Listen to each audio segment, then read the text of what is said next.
गोविंद सिंह, बाबा गुरु गोविंद सिंह। 1.25 लाख से एक लड़ाऊं,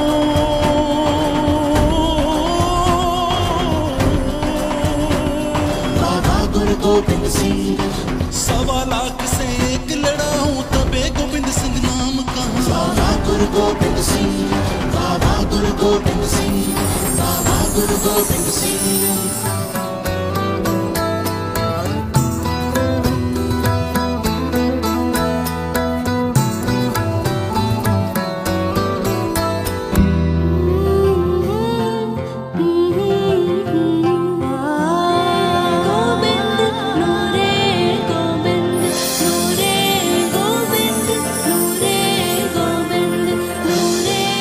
ये साखी है सिख धर्म के 10वें गुरु साहिब कमाल गुरु गोविंद सिंह महाराज जी की, जिन्होंने खालसा पंथ की स्थापना की।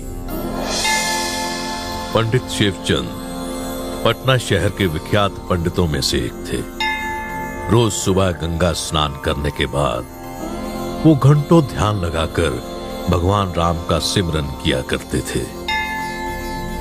उन्हें अपनी भक्ति पर बहुत विश्वास था और उन्हें लगता था कि एक न एक दिन प्रभु राम उन्हें जरूर दर्शन देंगे। इसी विश्वास के साथ तपस्या करते करते पंडित शिवचंद की आधी से ज्यादा उम्र निकल चुकी थी, पर उन्हें प्रभु दर्शन प्राप्त नहीं हुए थे। इसी बात से पंडित शिवचंद अक्सर दुखी रहते थे। एक दिन पंडित शिवचंद गंगा किनारे जब इन्हीं विचारों में खोए हुए अपनी समाधि में लीन थे, तभी बाल गोविंद अपने मित्रों के संग आए और पंडित जी के कान में बोले, पंडित जी,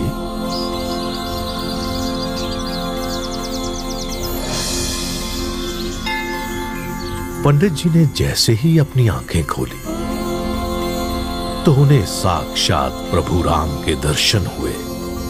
पंडित जी ने अपना शीश गुरु जी के चरणों में नतमस्तक किया और अपने आप को उनके प्रति समर्पित कर दिया।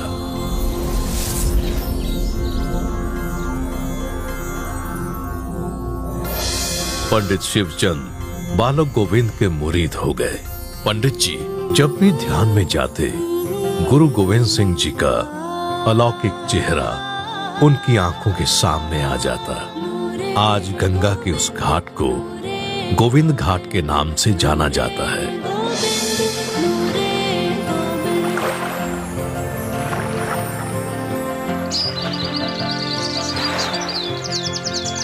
बालक गोविंद बचपन से ही बड़े तेज और हिम्मत वाले थे। 5 वर्ष की आयु में उन्होंने तैरने में महारत हासिल कर ली थी। बालक गोविंद को गंगा में तैरना बहुत पसंद था।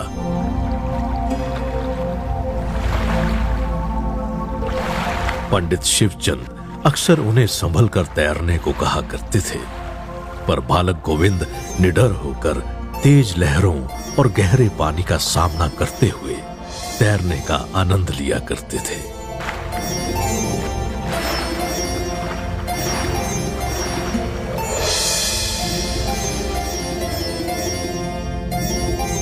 एक दिन राजा फतेह चंद और उनकी पत्नी गंगा के किनारे पंडित शिवचंद को मिलने आए।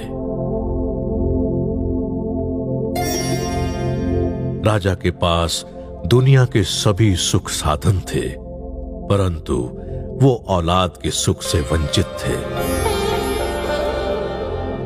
राजा और रानी ने पंडित जी से औलाद के लिए प्रभु से दुआ मांगने को कहा।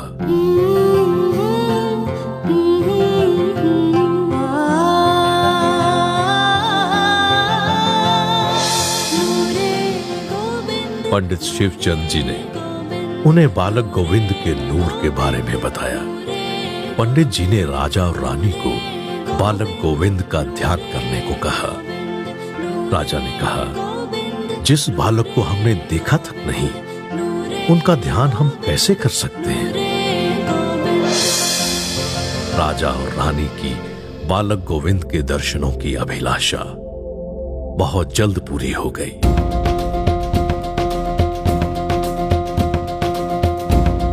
एक दिन बालक गोविंद अपने मित्रों के साथ राजा फतेह चंद के घर बिना बताए पहुंच गए। उस वक्त राजा और रानी दोनों ध्यान मुद्रा में थे और रानी औलाद के लिए दुआ मांग रही थी। उसी वक्त बालक गोविंद रानी की गोद में बैठ गए और कहा, मां, मैं आ गया। रानी ने अपनी आंखें खोली और बालक गोविंद का नूरानी चेहरा देखकर भावुक हो गई।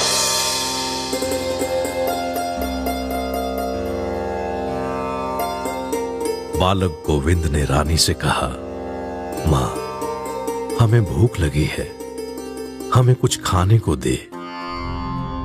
रानी जब फल और मिठाई मंगवाने लगी तो बालक गोविंद ने कहा कि वो फल और मिठाई नहीं बल्कि मां के हाथ की पूरी और छोले खाएंगे। ये सुनकर रानी बहुत खुश हो गई। बालक गोविंद ने रानी के हाथों से खाना खाया।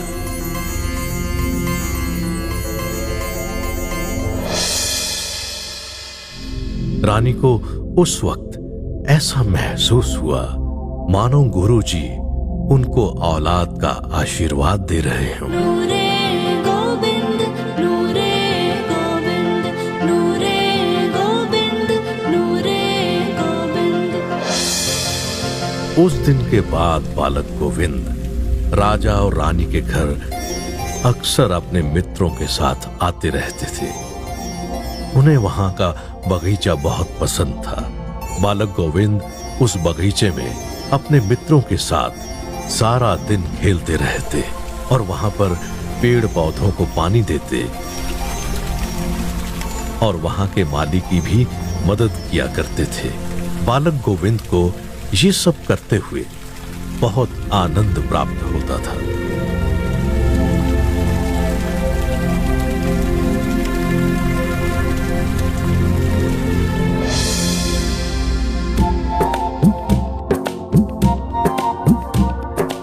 बहुत जल्द गुरु के आशीर्वाद से राजा फतेह चंद मैनी और रानी के घर खुशियों की लहर दौड़ उठी।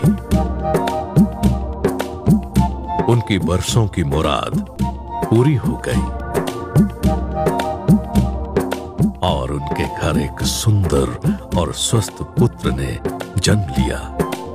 जब बालक गोविंद पटना छोड़कर आनंदपुर साहिब जा रहे थे तब राजा ने अपने उसी घर को गुरुद्वारा बना दिया। आज उस गुरुद्वारे को मैनी संगत के नाम से जाना जाता है और आज भी वहां पूरी छोले का प्रसाद दिया जाता है।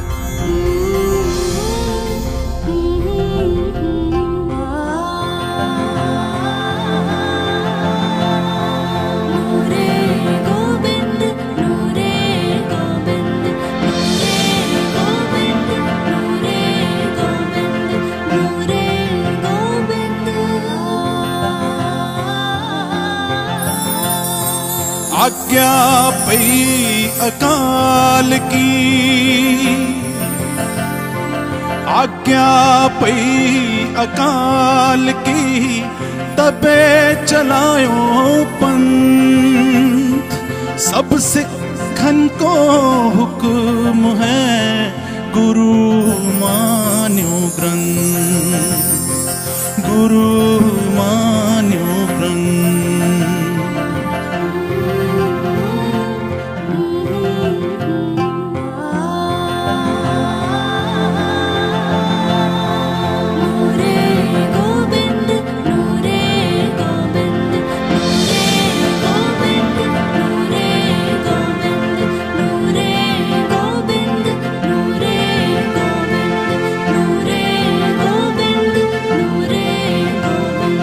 पर्यटन विभाग बिहार श्री गुरु गोविंद सिंह महाराज जी के 350वें प्रकाश पर्व पर आपका हार्दिक स्वागत करता है।